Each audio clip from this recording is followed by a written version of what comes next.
welcome to my channel. And I'm just going to put this disclaimer at the start of all my videos that I'm re-uploading.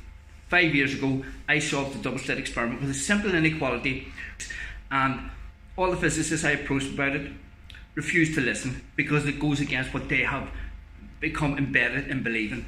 And I solved a grand unified field theory from it, which solves and fixes everything in physics with clear, simple mathematics. The equations of 137 being vortex equations. They're not particles, they are vortexes moving inside a space-time fabric. I give the quantum field structure, I give 26 dimensions held together by strings, which are actually elastic pipes.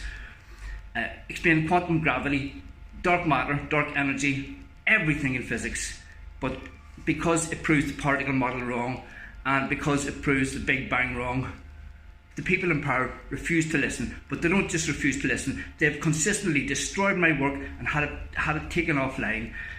So in my videos I'm quite angry, so please excuse that. If you can, see it as me being the guy in the Titanic, getting the message, there's loads of icebergs coming up ahead, and me saying to the people in control, okay, steer a different course, this is the correct way, and those guys going, don't listen to him, hasn't a clue, this is the Titanic. We've got it all sorted. Thanks, enjoy the video. Making sense of Bell's theorem. The statistics of quantum entanglement and light polarization are consistent with wave mechanics and the solution to the double slit experiment. In this video, I'm going to cover what's happening in Bell's theorem. And as a reference point, I'm going to use some clips from the video by Grant from 3 Blue, 1 Brown, and Henry from Minute Physics, and the video they did on Bell's theorem.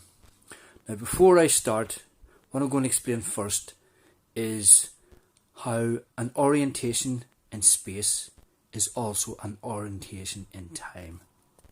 So imagine we have a clock and it flashes an LED every 1/60th of a second, which is a jiffy. So every jiffy an LED flashes. But now imagine we want to film this, and we've got a state-of-the-art camera that records 30 frames a second. So we decide we're going to film it. Now it's only going to pick up the even numbers. It's not going to pick up the odd numbers. We're only going to record the even numbers, because it can only record 30 flashes every second. Now the odd numbers are going to still flash, but they're not going to be picked up by the film. But now just say you decide to orient that clock 90 degrees. So when we turn on the film, we start at 15. So we end up recording all the odd numbers and none of the even numbers. This is at the heart of so many misunderstandings in quantum physics. Is the essence of the measurement problem is that we can only measure in one dimension of space and time in any discrete measurement. Physicists say that quantum objects can be in many different states of spin at the same time, but it's only when they are measured that they take on one particular spin. And to be more precise, it is actually twist.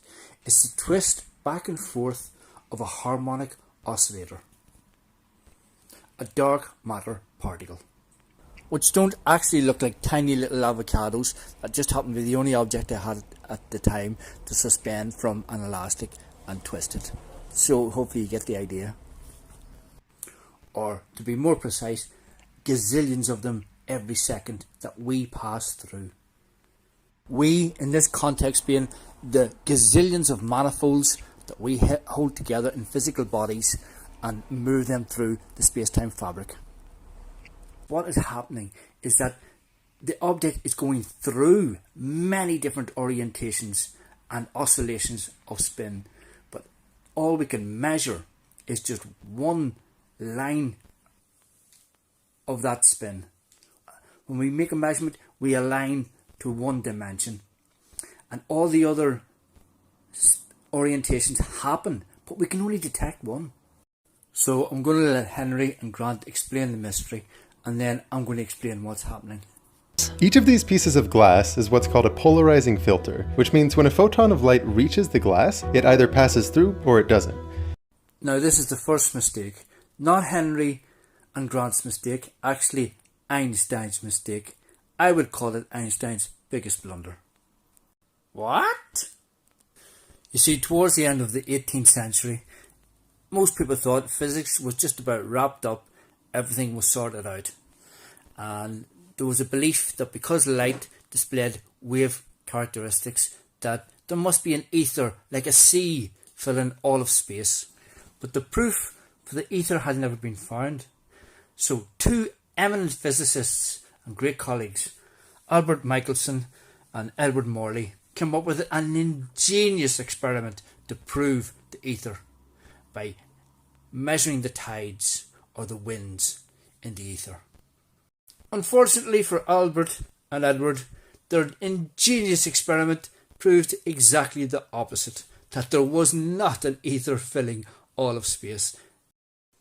So when Einstein discovered the photoelectric effect, he thought, aha, because there can be no ether, and because I can detect this photon at one discrete point, a photon must be a discrete particle of energy. And he completely missed one vital thing. And that was, if space-time was a actual physical fabric, that it could be filled with a fluid. And it is.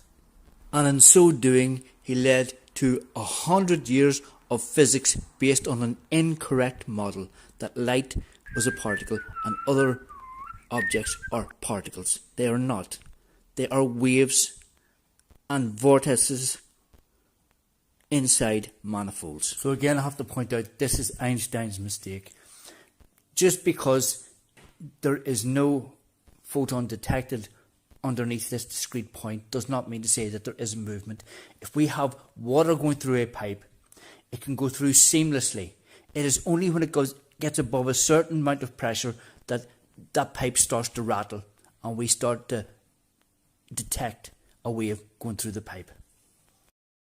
It's a similar principle with photons, where the energy of that movement is not enough to cause light, to cause that rattle that we detect as light. It is magnetism. Together with the geometrics of the field, it causes gravity. Try this. Find yourself several sets of polarized sunglasses or old photographic filters. Look through one set of sunglasses at some light source, like a lamp, then hold a second polarizing filter between you and the light. As you rotate that second filter, the lamp will look lighter and darker. It should look darkest when the second filter is oriented 90 degrees off from the first, between you and the light. Now, I decided to slow this bit of the film down to show you that between 0 and 45 degrees, there's a very slight drop in the amount of light. And then between 45 and 90 degrees, there's a very sharp drop in the amount of light. So by the time we get to about 70 degrees, there's virtually no light getting through. It's a sine wave that we are seeing. But here's where things get quantumly bizarre. All these filters do is remove light. They filter it out. But if you take a third filter and orient it 45 degrees off from that first one, and then you put it in between the two, the lamp actually looks brighter. This is not the middle filter generating more light. Somehow, introducing another filter actually lets more light through. With perfect filters, if you keep adding more and more in between at in-between angles, this trend actually continues. More light. This feels super weird.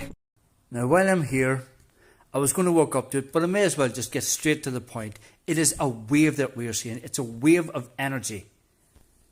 Because a wave carries momentum, we are not going to see a linear drop in the amount of photons getting through, because there are now individual photons getting through. There is a wave getting through, being detected at individual points in space-time. As you see, when the wave has evolved 25% through its evolution to its trough, back up to its peak, it is at a point which is 92% of its maximum peak.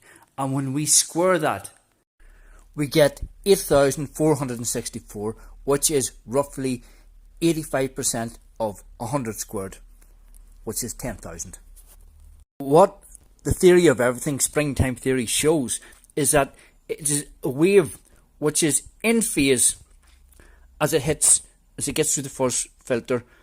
The other wave which is not in phase doesn't get through. When the wave which is in phase arrives at the second filter, which is orientated 90 degrees in space and time, it is out of phase and it doesn't get through. Now, what the inequality and the interference pattern in the double-slit experiment shows is that the wave is propagated in equal amount in all directions, but is only detected along one dimension in each discrete firing of a particle.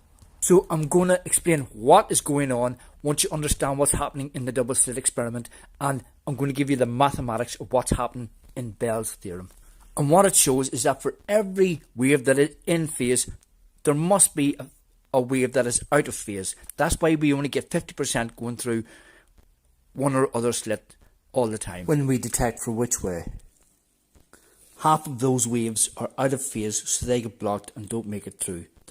So the half that do get through, they're at 100% of their momentum. Now at filter 2, which is orientated 22.5 degrees, there's 85% of the momentum. Now this is propagated out at 100% momentum as a fresh wave. So the downward slope of the sine wave is effectively halted, and it effectively becomes 100% a peak of a new wave, which is 85% of the energy of the light coming out of the first lens. If we look at filter 3, it is oriented 45 degrees and it is putting out roughly 85% of the energy that came out of filter 2. It is roughly 78% of the original momentum coming out from filter 1. At filter 4, which is at 67.5 degrees, it is 85% of the momentum coming out at filter 3. So it is 72% of the momentum coming out of filter 1. So by the time it gets to filter 5, unlike where there's no filters in between, and that wave, the momentum of that wave has turned and out of phase and none are detected, it is now at 66.5% of the momentum of the wave coming out of filter 1. Now I don't have the peer-reviewed papers and I don't have the figures. Grant and Henry didn't give the figures for how much light actually gets out at the last. I didn't see it anyway. But these are the figures. These should be consistent or roughly consistent with the amount of energy detected coming out in the peer-reviewed papers. As they would say, the percentage of photons detected. But as you see, they are not particles or avocados. So the more filters you add at angles, then the higher the momentum is every time, and the more light gets through the other side of the filter.